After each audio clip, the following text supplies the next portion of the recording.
เมื่อวันนี้อย่าลืมมีเดือนสี่มหาชาติเพิ่นว่าไว้พระลาได้กว่าสิ่งใด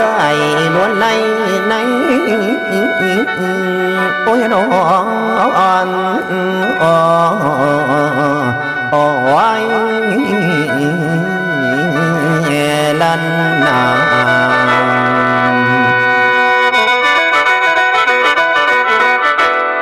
เมื่อบัดนี้ฟังอีกก่อนเด้อพี่น้องมหาชาติสาดกคุณแล้วยกเอาต้อนสำคัญทศพรไว้กันตนมีคาถาอยู่19พระคาถานั้นคองดอกคำเอ๋ยเขาพระอินทร์อยู่ห้องวิมานฟ้าสิทรงนางพุทธดีอยู่ข้างทั้งบอนบนสวรรค์พุ่นแล้วอมรินทราสังสิทรงนางลงเตนางแม่พุทธดีได้ดอกขอพรจากทานดอกคำเอ๋ย10ประการจากฟ้าพระอินทร์ให้ทรงพระดังก่อนสิลงสู่ข้างทั้งบอนตอนมาดดน้อพี่น้อง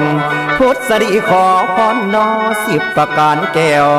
ข้อหนึ่งลงมาแล้วเป็นคนคือหมูให้ได้อยู่ป่าศาสตร์สันเป็นเจ้าเผ่าพญาให้ได้เป็นนอฝ่าสีพิราชมหีสีคุณแล้วให้ได้ผัวพญาเมืองกระเดืองดิน